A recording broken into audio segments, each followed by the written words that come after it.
you a presenter. Okay. Let me make sure, get my screen going. How's that looking? Oh, look at that. Olaf is actually on here. Mr. Olaf, how are you? He said thanks for the shout out. It's always cool when people come out. Probably late for them too, right? Yeah, I think 7 what, p.m.? yeah, it's about 7 hours forward, 6 hours forward. How's that looking though? The slides coming through okay? Looks perfect. Well, we'll start here in about 3 minutes, but yeah, you're all set. Awesome.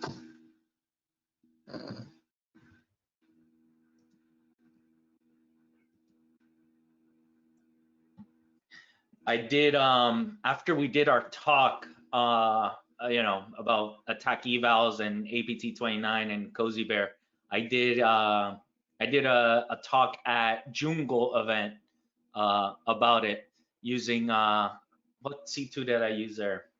I did Posh C2, but version 6. I don't think you guys had version 6 when you did yours, right? No, it was I think it was still in either late 4 or 5. I think it might have been. Yeah. Yeah, so it's fun. I take advantage of these talks to spend more time with some of these C2s, but all those PowerShell scripts that you put up on that GitHub also make it like way easier to do. You know, it's like load PowerShell, execute PowerShell, and that's step 12. You know. Yeah, as I think the chain of thanks keeps going on forward, because like I say, I gotta thank like Matt Graber for obviously all the PowerShell help online, but then also like all the great reporting. And so a lot of it was just looking at info and like, oh, I can retype that. That's not too hard. It's kind of like a almost stenographer type job. And I'll talk about that a little bit in our talk too. But yeah, definitely appreciate all the feedback. And hopefully that was a fun experience.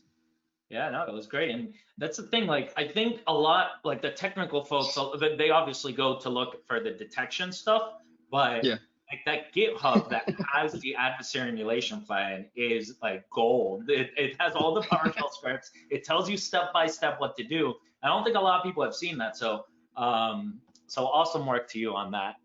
yeah, appreciate it. Yeah, I think any way we can help the community, like I said, I think that was one of our big lessons learned from round 1 to round 2 was like being more transparent and like how many people. I think we just hit like I think 100 stars the other day, which is awesome. Like people are actually taking advantage of that and rolling with it. So definitely more to come on that vein. That was glad to hear their communities actually, that's something that we can add and maybe promote more people to do something like that. You guys have been doing the same thing with Scythe, and I've been following the GitHub page with the emulation plans. Those have been great. Yeah. Yeah, the emulation plans are good. This week I'm doing Orange Worm, which is targeted the healthcare industry. We're doing this partnership with them to kind of help the healthcare industry, evaluate where they are. And Orange Worm is interesting because they live off the land like hardcore. So the emulation plan is like 30 steps of just like net commands, command commands, net sh, etc. But once you get them all there, they work. It's just like, how do I do this? But anyway, it's the top of the hour, so I guess we will formally start. So anyone that was on here listening to our pre-show, catching up, I obviously know Jamie, and now you all should know Jamie as well. Follow him. He is Jamie Antisocial. Like literally do that right now. Go on Twitter, look up the name, and follow, because he is awesome just as a person. And professionally, he's an engineer at MITRE, which I'm sure most of you have heard, right? All of you have heard of MITRE ATT&CK. If you haven't, you should. If you're more in the vulnerability space, I'm sure you've heard of the Common Vulnerability Exposures program and just all the phenomenal work that MITRE does. In particular, ATT&CK is big though. Jamie works also in the adversary emulation side, doing the attack evals. If you were on here a little earlier, we were talking about Cozy Bear, which is APT 29, and how they did all that. So welcome, Jamie. We're looking forward to your talk, and thank you as always for giving back to the community and being here with us. We appreciate it. Yeah, appreciate it. Thank you for being here. Like I said, first off, I wanted to thank obviously the whole GRIMM team for setting this up. I know like those I've interacted with have done a great job, and obviously everything behind the scenes. It really does take a community to kind of put this together. So really, thank you. Obviously, it's an honor to be here, and thanks for the plug there, George. Like I said, really appreciate all the feedback. It's like happy to be a part of the community and help out where we can. So as you may have saw, I'm here to talk about the hard lessons learned I've had from emulating adversaries. Like I said, MITRE and MITRE ATT&CK, we've done a lot of research in this space. We're happy to share what we've learned, hopefully make other efforts a little easier, and kind of learn from our lessons and kind of help your emulation efforts be that much more successful. So going forward, do a quick introduction. Not as cool as the last intro slide, but I tried where I can. Name's Jaime Williams, engineer at MITRE, like George said. Leads on attack and attack evaluations, and like I said, I won't go into deep dive on all that. It's just, like I said, it's a little bit of the background and medium for a lot of what I'm talking about today.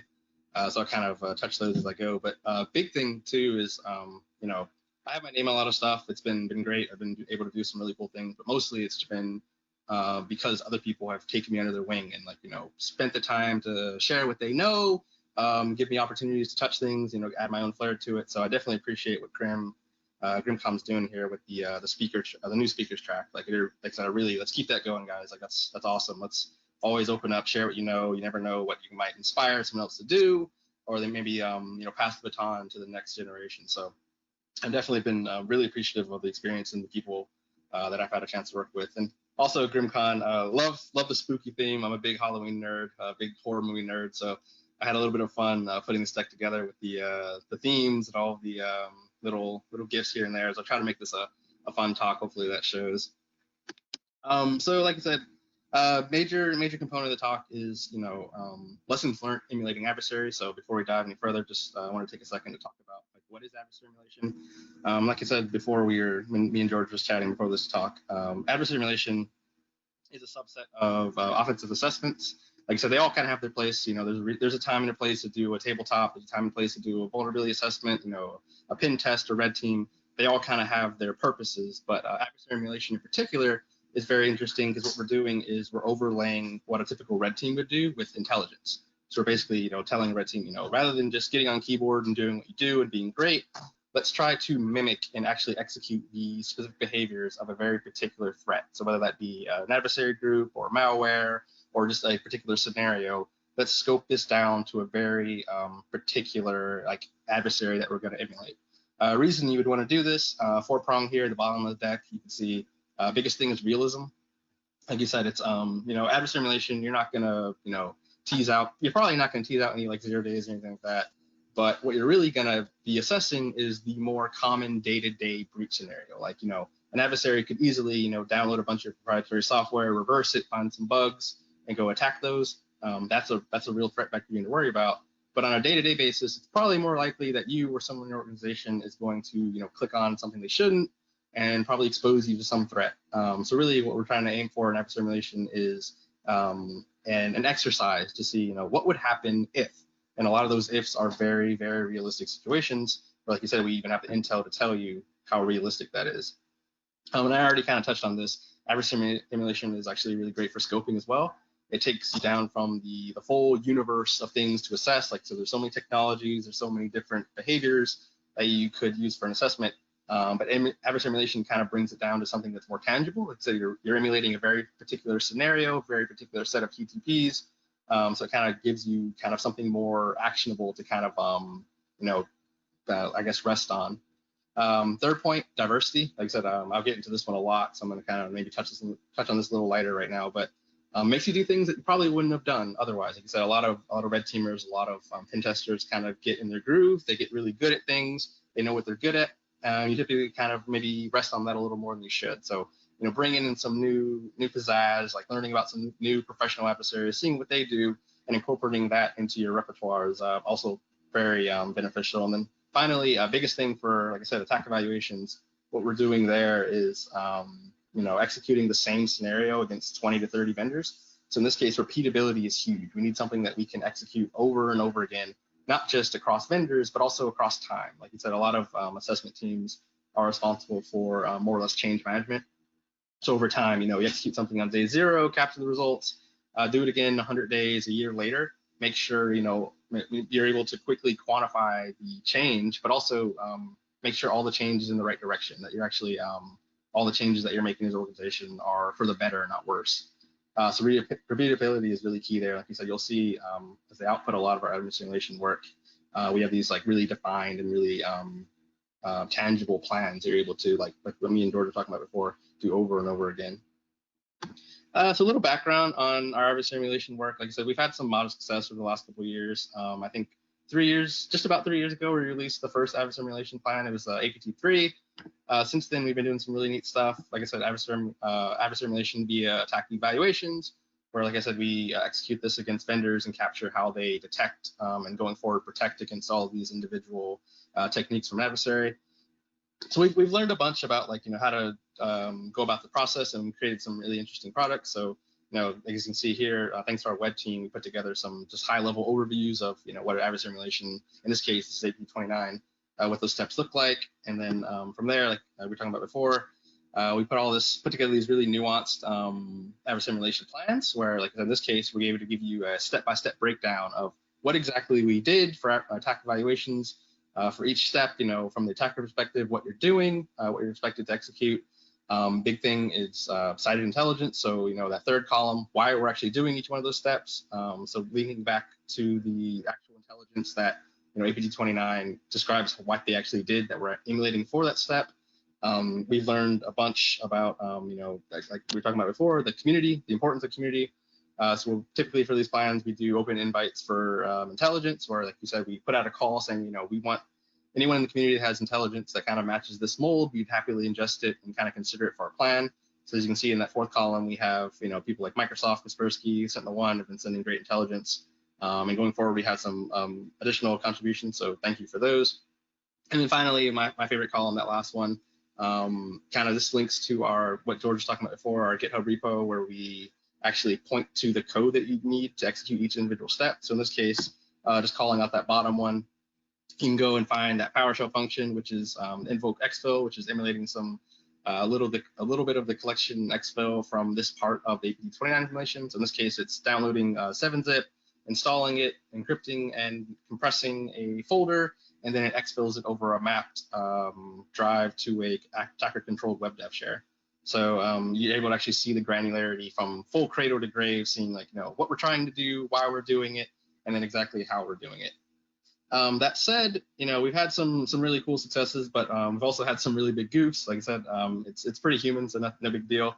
But it's not very often that you could say that you made a mistake that Microsoft decided to write a blog about, but in the best way possible. Like I said, this blog, I put the link in the bottom there. It's actually a really interesting read. It's not just like, hey, you're an idiot, but it's also like a really good deep dive on, in this case, as part of the APT29 emulation plan, one of the steps was to reflectively load a binary and execute it from memory, which sounds really awesome. It actually, half the time, or at least most of the time, it's really awesome. As you can see from the flowchart, it loads it into memory, patches some functions, and then executes the binary and then returns. Everything's good to go.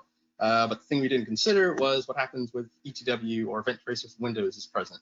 And event tracer with Windows just happens to call some of those same functions, which, as you can imagine, a race condition happens and the process crashes.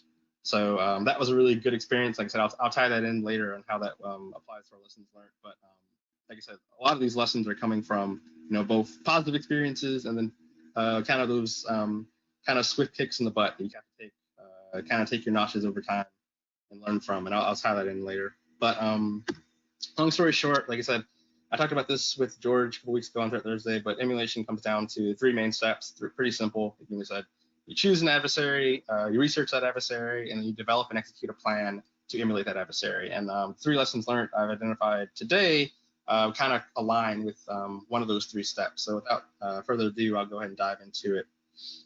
So first big lesson learned was based on choosing an adversary, and particularly there is no one big emulation to rule them all. So if you missed the Lord of the Rings reference there, basically what I'm saying is adversary emulation is not a one and done deal. It's not something where you're going to make this perfect emulation plan that satisfies all the requirements. What we've kind of realized, especially after putting the APT3 emulation plan out, was that every emulation is special. It's an opportunity to capture, some unique scenario. Like I said, there's so much work going on in the adversary emulation, like within industry. Like I said, like we're working on it, others are, and there's all these big products going out. And it's not just because we're all trying to race or compete or solve the hard problem first, because it really is, it's not just solving a hard problem. It's a chance to capture, some tangible, unique product. And in case of adversary emulation, what we're doing is every product or every emulation plan is special in the sense that it has it's some unique combination of techniques or some unique scenario that is very, like you said, it's unique and it's special in its own way, in the sense that it's it's applying some threat or some something that will resonate with your customer. It's actually capturing that and applying it.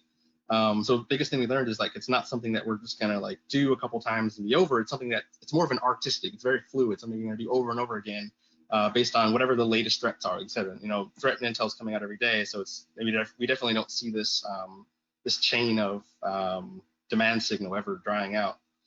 And to kind of foot stop that point, I'm gonna do a quick road trip, I guess field trip to attack to kind of highlight this point a little different. Like I said, biggest thing here is techniques are like onions.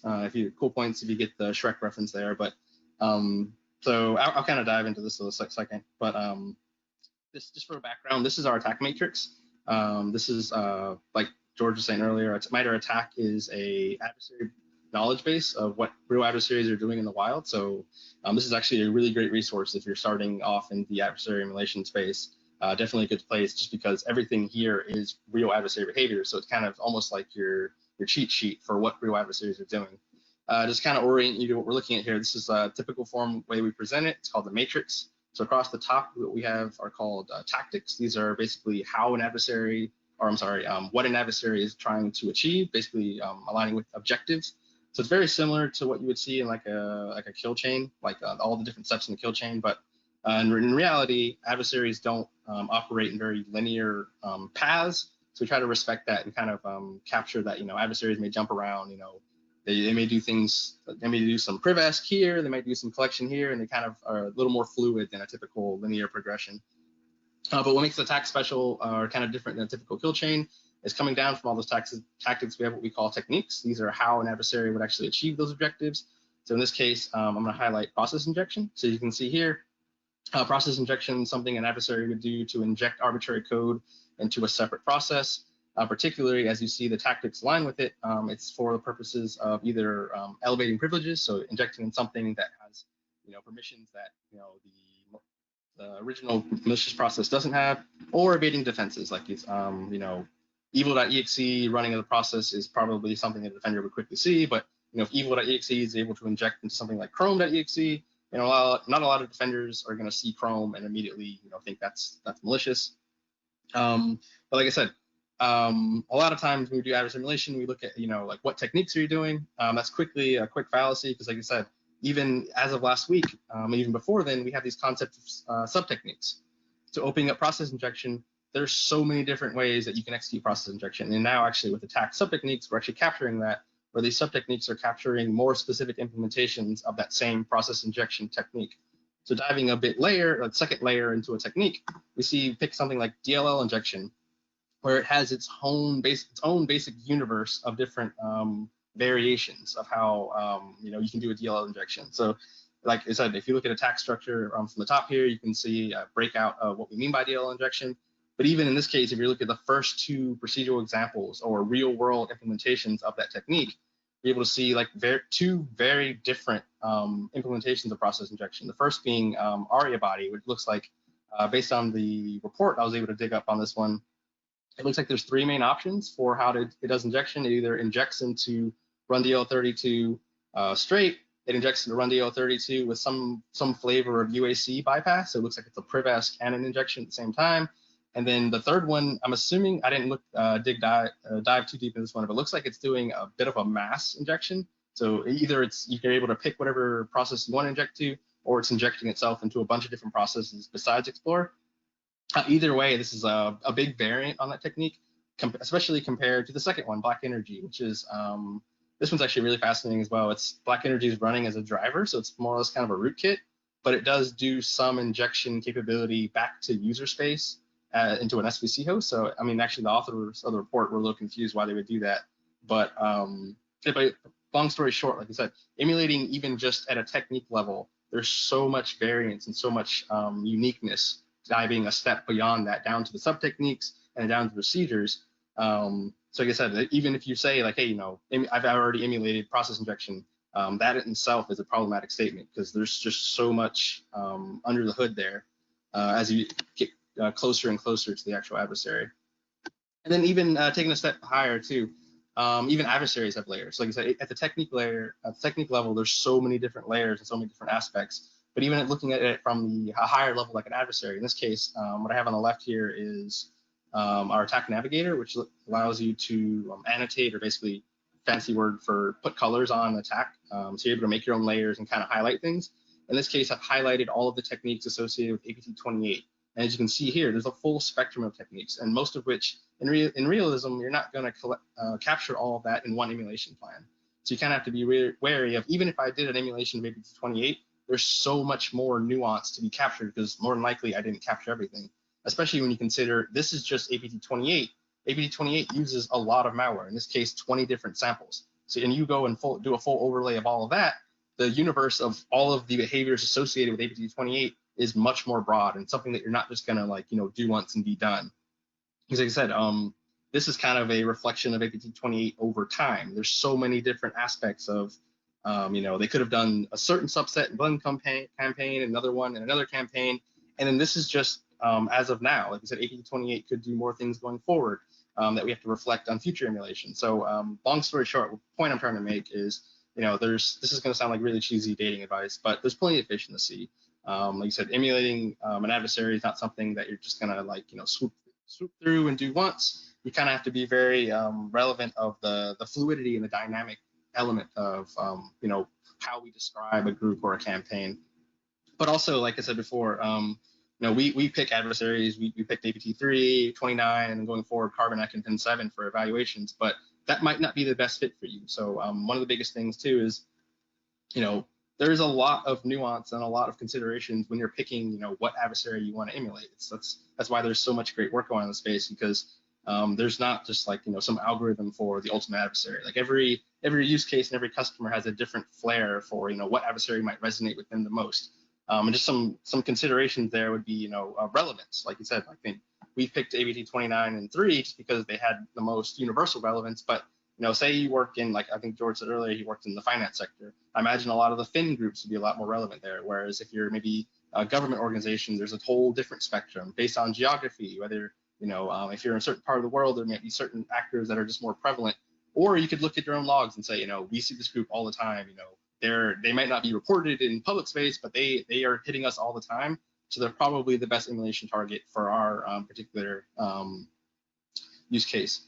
Second point would be variance. Like you said, I think one of the things that's been really great about the adversary emulation process up to now is we've been able to bounce between groups that had very different MOs, they had very different SOPs. So you're able to compare and contrast, like, you know, what APT3 did versus APT29, are completely different. Like I said, there was small overlaps here and there, but being able to apply like a very diverse and kind of very, very broad flavor of TTPs to our customers, that's been really great. And then finally, available intelligence. You can't emulate what you can't describe. So a lot of it comes down to what do you have enough intelligence and what enough intel to actually emulate.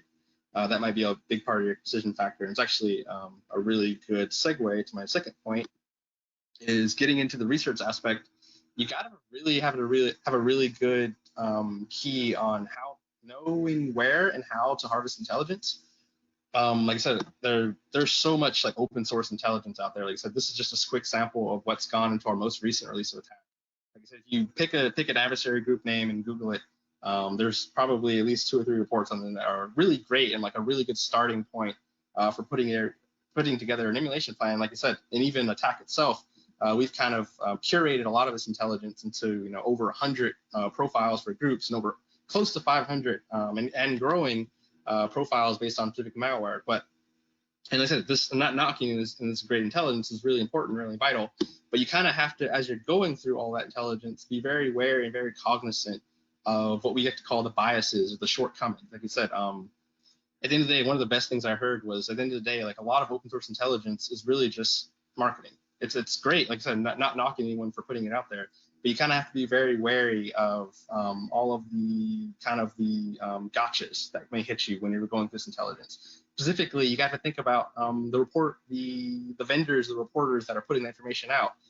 Typically in the sense of like, headlines and marketing, are you really going to report all the routine things? Are you going to report like the typically ordinary things?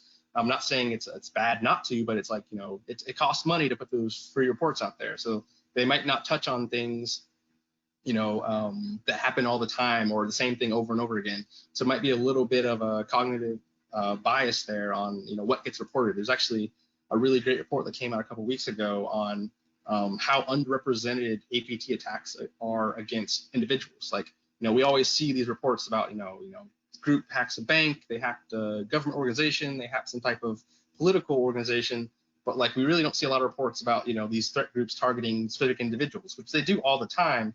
We just don't get a lot of intel about that because it doesn't resonate with such a wide audience. So not saying this is anyone's fault or anything like that. It's just when you're harvesting this intelligence and you're building these ABT plans and kind of considering everything, you kind of have to keep that in the back of your mind and factor it into, what am I missing? Same thing. So the second point here is, every report, you can't rely that it's going to have every relevant detail, especially when you're getting down to the science of emulating an adversary. There's so much nuance in trying to do things the exact same way the adversary did. So you kind of have to be very cognizant of, there's more information than this report. Like, so this report was written by a human that, was trying to summarize things. So they whether or not it was malicious or not, and probably wasn't, there's some corners they skipped. There's some things that it just didn't happen to mention. There's some things that are really vital that just didn't make its way to this report. So I kind of have to be aware and be willing to look for that stuff. But also, along that same vein, people can only report what they see. Often, like I said, a lot of these reports are based on, a particular product. So, whether it's, the vendor of that product reporting what they saw, or in a lot of cases, a lot of the reporters are coming in from more of an IR or like triage perspective. They're coming in after the breach. So there's just only so much that they can see. So you kind of have to be aware of, the full spectrum of the actual breach that you're trying to emulate, and how much of that, whatever report you're looking at, how much realistically did they actually cover, and are they able to authoritatively speak towards, versus how much do you actually kind of have to focus on filling in. And speaking of filling in, one of the biggest lessons I had has been, in COVID world, definitely wash your hands, wear a mask, but you got to be willing to get your hands dirty in terms of intel. Like I said, a lot of these reports, they're really great. They cover exactly what the adversary did. But like I said, there's a little bit more meat on the bone that, with a couple extra steps, you can actually go and tease out. So in this case, a lot of reports are really excellent, and they have like a full, coverage of everything that happened. But at the bottom, they'll have this IOC section with a bunch of hashes. You can very quickly go and like take one of those hashes.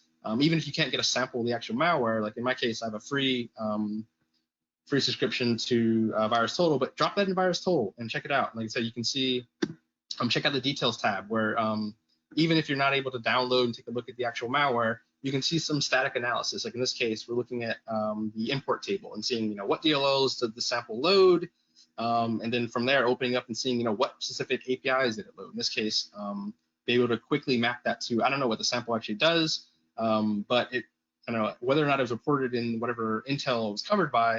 It looks like it's doing some type of registry manipulation as well as some access token manipulation. Like it has a couple of APIs that are very indicative of very specific adversary behaviors, as well as there's also a great tab for community. We're able to take a look and say, in this case, someone was able to run an associated or the same sample through a sandbox and was able to like output the report. Where in this case, you can go to that AnyRun URL and actually see this malware executing in a sandbox and able to take a look at like the process tree and what it actually looks like running on disk.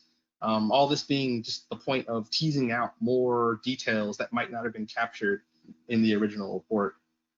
And then I don't know if Nick Carr coined this term, but tweet TP.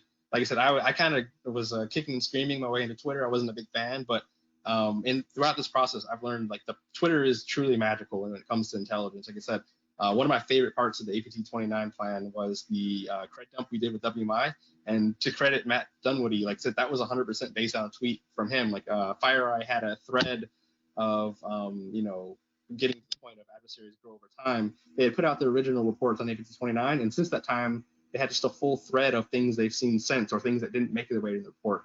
So I definitely credit this tweet itself into my personal favorite part of the APT29 plan. But this isn't just like a spotty, like sometimes thing. Like pretty much every day, there's a whole new wealth of new intelligence available on Twitter. Like I said, just the other day we saw this cool one. I don't know. Someone tweeted out the trickbot doing virtualization sandbox evasion by checking the victim screen resolution. Like I never would have thought of that as a procedure to test, but like I said, just being social and getting online and like kind of knowing where to look and how to comb through Twitter has been very advantageous. And final point, final lesson here is follow the yellow brick road. What I mean by that is you are not your adversary. Like I said, that's one of the biggest paradigm shifts we see from going from like red teaming to adversary emulation is red teaming is very focused on the operator, like how elite you are and how awesome you are. Whereas adversary emulation, your job is to be as transparent as possible. You're not doing what you would do. You're not writing code that you would execute. You're writing code that emulates what the adversary would has done.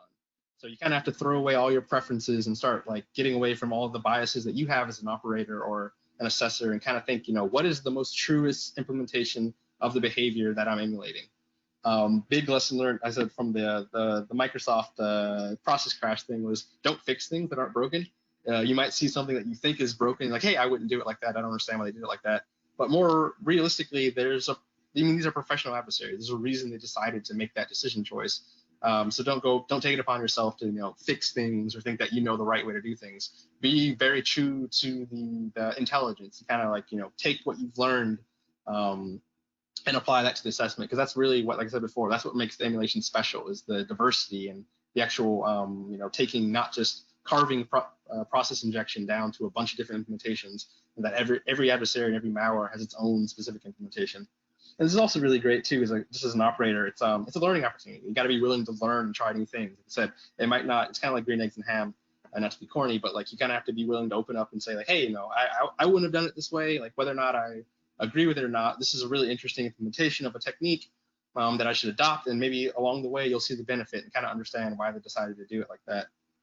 And also, like I said, getting back to the second point, you've done so much work up to this point to kind of understand the adversary. Like in most cases, we always laugh. We call it like Stockholm syndrome. Like you know so much about the adversary, you're kind of in their headspace, and you have such an appreciation for them.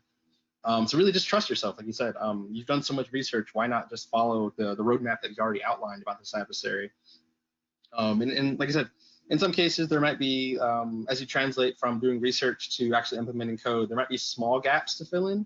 Like you said, you might not, during like process injection, there might be like one little decision point that you didn't consider. So there might be opportunity to circle back. But in my experience, these have been really great. As you said, you can do very tailored research to answer a very particular question, but also ask around. Like you said, you reach out to the author of the report, say, hey, I was looking at this report and there's like one particular thing I'm interested in. Very often you'll get more of an answer than you expected. Like so that'll open up a whole wealth of new resources that you didn't really consider. But then end of the day, like I said, we try to make educated guesses where possible. Like I said, try to focus everything based on real intelligence, but sometimes they're just not intelligence for what you're trying to emulate. So biggest lesson, or I've had kind of distilled on me, is think about like, would the adversary actually do this? Like you said, at this point, you know so much about the adversary and how much risk they're willing to take and like kind of their style of development. You can kind of make a good assessment on like, is this realistic compared to what they would really do? So finally, just in conclusion, important takeaways, like I said, adversary emulation really impactful, and we've had a lot of great success and a lot of good application of attack via adversary emulation. And also, more importantly, like it's a lot of fun. Like I said, it's not a hard problem where you're trying to like solve something objective. It's very subjective balance of like a lot of really interesting skills. Like I said, like you're not just, it kind of rounds you out as security practitioners. You're not just solving some linear problem. You're doing research, you're doing code development, you're doing some reverse engineering, you're doing some marketing. So obviously you have to you pick an adversary, you kind of have to sell people on why that adversary matters. So it really does. It's a really really advantageous, really enjoyable experience. And then, like I said, final point is it's not an exact science. There's no right and wrong adversary emulation. It's just kind of doing whatever makes sense based on your use case. The biggest thing is to learn, share, and get better as you go. So I'll leave this final slide up for a second. This is just some links on attack stuff that I didn't mention throughout. So top one, we have attack. Our link to attack evaluations, the second one. Navigator is that thing I talked about with the annotating layers or making your own matrix with colors and stuff. We have our sightings program, which is the way we address the biases and intelligence. We have a program for collecting and harvesting and kind of analyzing what real adversaries are doing in the wild. So definitely check that out if that's interesting to you. We have our Medium page, which we put a lot of writings on, adversary emulation, but also just various attack usages. So check that out if you're interested. And then final link in the bottom is what George and I were talking about before, attack arsenal. So where you're going to find our most recent emulation plan. So that slide I showed with AP29. So definitely go check that out there.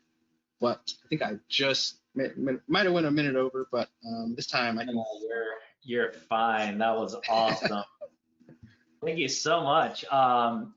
Lots of good feedback on all the references. I personally cracked up on the cheap dating advice one, but I saw that that all of them are very GRIMM related and psych and all that. That's awesome. Thank you for taking the time. I know you're also coaching one of the speakers, and it's really important to make these presentations kind of like fill the theme of the particular conference. So we always appreciate that. It shows the speakers are taking the time and to do that. So appreciate all that. Have a couple of questions here, if you don't mind. We have a few minutes before our next speaker, so might as well take advantage while you're here. Yeah, go for it. Happy to help. Right. So there was actually two related to the Intel bias that you mentioned. So I'm just going to throw both of them out because I think you can probably wrap them together into one answer. So one is, how do you deal with the Intel bias in drafting an emulation plan? In the end, you want to cover some of the gaps in the reporting as well. And in our planning, we found Intel bias isn't always driven by motivation of the analysts, of the analysis team, but skill set. Maybe the bias, is not covered there, or it is. So can you talk a little bit more into that? I think our participants would love to hear. Yep, it's like this is down to a lot of the bread and butter of MITRE. Like I said, we're a very research-oriented organization. So like I said, this is a perfect conversation. Like I said, when it comes to emulation, like I said, you can only emulate what you can see. So you're really kind of driven by what intel is available. Well, addressing these biases, like you said, I don't think it's a malicious thing. Like I said, it could be just an adversary or a reporter got a hold of some type of intelligence. They reported it to the best of their ability. So you kind of have to factor that in as you're like digesting things. And the biggest principles I can share there are trust but verify. It's like you said, if you see some intelligence, seems good. Like you said, definitely account it. Like I said, it's good to keep note of that, but also like you kind of have to be aware of, well, looking at kind of like take apart the report and say, sometimes they'll show like, the raw data that they're looking at and kind of say like a lot of analyze their analytic judgment, say, hey, based on what they're seeing, do their conclusions make sense? And also look at other vendors and say, oh, are other vendors saying the same thing about, that they might have got a hold of the same sample or seen the same adversary in action, kind of like looking to look across industry and saying, okay, is this kind of a shared sentiment, or is this one report, are they kind of like the outlier? They're saying something that most people don't agree with. But also, like I said, I think a lot of it's getting your hands dirty. And like I said, I've seen reports where it said adversary did this, and like a lot of times you go and trust it and you go to implement it and you're like, well, that just doesn't work. Like that API call doesn't do what they said it does. So you kind of have to be willing to circle back and like talk with people and say, hey, I know the report said this, but like, is there a possibility that it was maybe this, or maybe I'm just doing it wrong, and maybe like I need to level up and learn a little bit because the report says this, the analyst said this, and maybe I'm the one, the deficiency here, that I need to learn a little bit and figure out how exactly this works, because just kind of following intelligence hasn't really led me to the right place. But long story short, like I said, it's the same with anything in the research process. It's basically just keep poking at things and keep digging until you really are like confident in the decision you come to. Awesome. Well, thank you. See some other questions here. I think you could probably take this one quite easily. I already answered, but we'll get your opinion.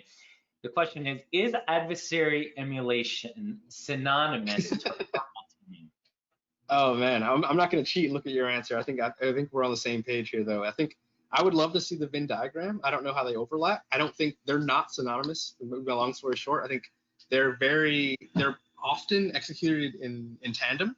Like I said, I think adversary emulation is how you execute the red team. So you're really saying, I'm going to focus on the intel. whereas purple teaming is another way to implement a red team. So basically the story there is, I think you're talking about it later tonight. I'm actually looking forward to that. But it's more of an adoption of communication. Like, we're going to execute a red team, but we're not just going to like do what we do. We're going to talk to the blue team the whole time and kind of build this like communicative, transparent like ecosystem where, we're competing, we're blue versus red, but we're also competing in a very positive, constructive way where, hey, I'm going to show you exactly what I'm doing, and I want you to level up and beat me so that I have to beat myself.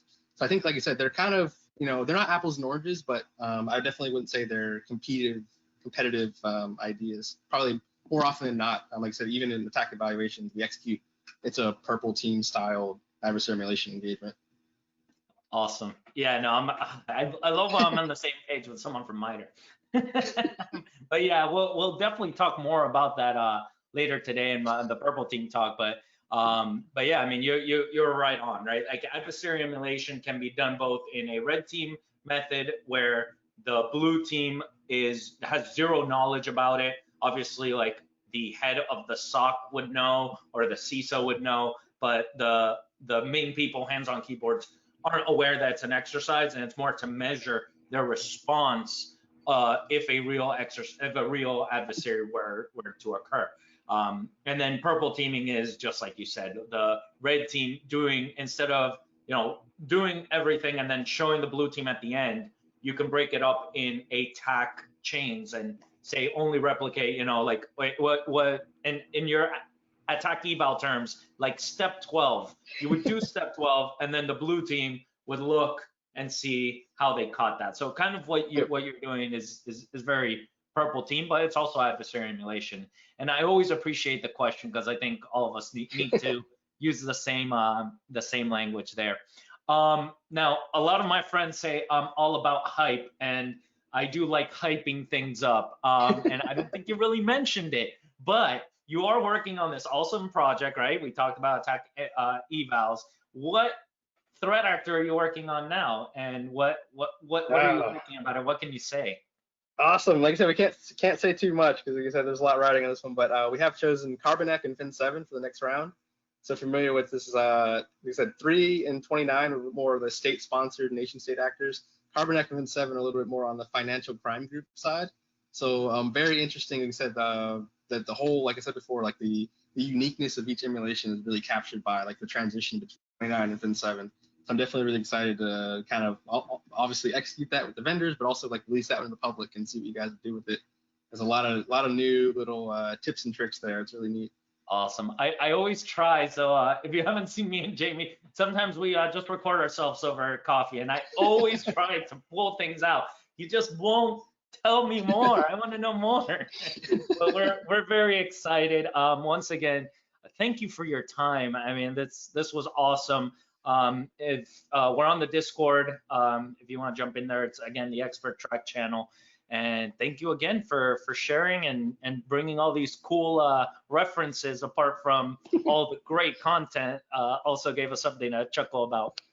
Yeah, thanks for having me. It was truly a pleasure. Thanks, and I'll hop on Discord and answer any questions there as well. So yeah, looking forward to your talk later.